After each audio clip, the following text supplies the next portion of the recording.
I caught myself doing something the other night that I think we all do. I was stressed about the budget, just scrolling to numb out, and this ad came on. It was beautiful. Just a dad, his kid, and a massive hug in the driveway after a long workday.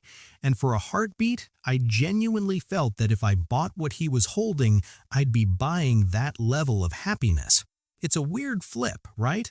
One minute you're worried about money, the next, the money doesn't matter because the ad isn't selling a product. It's selling the version of yourself that isn't stressed anymore. In that split second, your brain rewires the whole scene. It stops being a commercial. It starts feeling like love, a roadmap to being a better parent. And because we all want more of that connection, the price tag suddenly matters a whole lot less. You're not calculating the cost of plastic and shipping. You're calculating the cost of that hug. I've caught myself doing this more times than I'd care to admit. Why does seeing a happy family make us reach for our wallets? What I've realized is that emotional ads aren't actually selling you a product, they're selling you a feeling. And our brains are incredibly good at confusing that manufactured feeling with an actual necessity. Let's unpack this because the psychology here is deeper than just sad music makes us buy things. Think of it like a movie soundtrack. Have you ever noticed how a completely normal moment, someone just walking down a rainy street, suddenly feels epic or heartbreaking just because of the swelling orchestra? The product in that scene is just a person walking, but the feeling is the orchestra. Without that music, it's just a person getting wet, but with the right chords, it's a cinematic masterpiece. Marketing does the exact same thing. It adds a high-budget soundtrack to a vacuum cleaner or a pair of sneakers to make the mundane feel monumental. It takes a standard transaction and dresses it up as a life milestone. Why does this work so effectively? Our brains are biologically designed to prioritize emotions because for most of human history, feelings were our survival signals. Fear kept us from predators, love kept the tribe together. When an ad triggers a sense of belonging or safety, our logical brain, the part that handles math and compares technical specs, basically goes on a coffee break. We stop asking, is this high quality or do I have room in my budget? Instead, we ask a much more dangerous question. Do I want to feel the way that person in the video feels? Once the brand has you answering yes to the feeling, the sale is halfway done. They've bypassed your logic and gone straight for your heartbeat. And here's what makes this so insidious. It's not just the big cinematic Super Bowl ads anymore. This stuff shows up in a 30-second Instagram reel, a sponsored podcast segment, even a TikTok from your favorite creator. The production value might be lower, but the psychological mechanism is identical. A creator casually mentions how a certain app saved their mental health or how a specific brand of sheets changed their sleep forever, and suddenly that emotional trust transfers from the person to the product. You're not buying sheets, you're buying the calm, well-rested version of yourself they just described. The platforms change, but the wiring stays the same. You can see this everywhere once you start looking.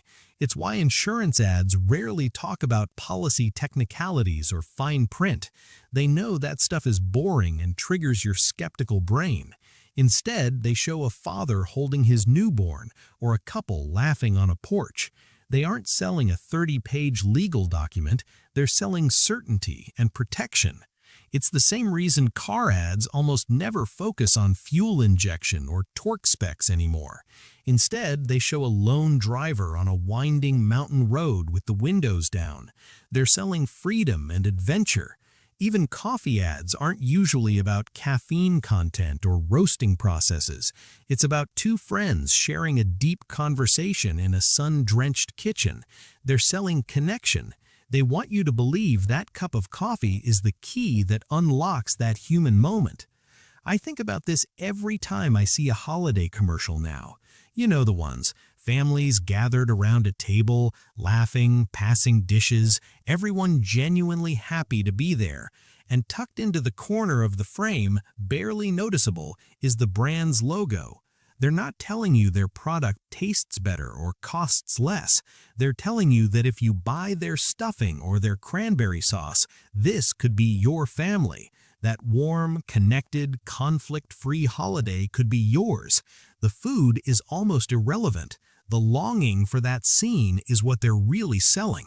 And it works because longing doesn't have a price tag attached to it until you're at the checkout. Maybe you're on the other end of this, building something, trying to sell without selling out. Here's what I've learned about doing it right. In my view, it comes down to intent. An honest business uses emotion to highlight the real value they provide. If your product genuinely helps a family stay safe or saves someone time so they can be with their kids, it's okay to show that. Emotion can be a beautiful bridge to the truth. The goal should be to use that emotional connection to illustrate the benefit, not as a smokescreen to distract from a weak or overpriced product. That brings us to the line between persuasion and manipulation. In my view, the line is crossed the moment you intentionally make someone feel incomplete or insecure just to push a sale. If an ad makes you feel like you're failing as a parent because you don't buy a certain toy, or that you're not enough without a luxury brand, that's not smart marketing. That's exploitation. Playing on human fragility to meet a sales quota is something we should all be skeptical of. There's another layer to this that's worth noticing. The more stressed or tired or lonely we feel, the more vulnerable we are to these emotional ads. Marketers know this. That's why you see certain commercials late at night or during rainy Sunday afternoons, or targeted at new parents scrolling at 3 a.m. with a crying baby. They're not just selling to anyone. They're selling to people at their most emotionally exposed. The ad that makes a well-rested person roll their eyes can make an exhausted person reach for their wallet without thinking. It's not a coincidence, it's targeting. And knowing that you're more vulnerable in certain moments is itself a form of protection. So how do we protect ourselves when we're bombarded by thousands of these emotional soundtracks every day? I've started using a specific mental tool, and I promise it's been a game changer. Before I hit buy on something that feels like an emotional necessity, I stop and take a breath. I strip away the production value. I ask myself, would I still want this if the ad had no music, no heartwarming story, no beautiful actors? If it was just the product sitting on a plain table in a fluorescent-lit room, would I still think it's life-changing? Usually, when you strip away the soundtrack, the intense urge to buy disappears along with the piano chords. You realize you don't actually want the vacuum, you want the clean, peaceful home in the ad. You don't want the expensive watch, you want the status the actor seemed to have. Once you separate the object from the emotion, you regain your power as a consumer. You're no longer reacting, you're choosing. I'm really curious if you've noticed this pattern in your own life. Have you seen an ad recently that hit you right in the feelings, made you tear up or feel a sudden surge of pride, and for a second you completely forgot to check the price? The more we recognize the music playing in the background of these commercials, the better decisions we can make with our money. We aren't just consumers, we're people with real needs and real emotions, and those emotions deserve to be protected, not exploited. Next time an ad makes you feel something strong, joy, guilt, longing for a different life, just pause, take a breath. Realize that the feeling itself might actually be the real product being sold to you. If you can enjoy the feeling without needing to own the product, you've already won. If you found this helpful and want to keep decoding the hidden psychology of everyday life, hit subscribe so you don't miss the next deep dive. Thanks for watching. Stay observant.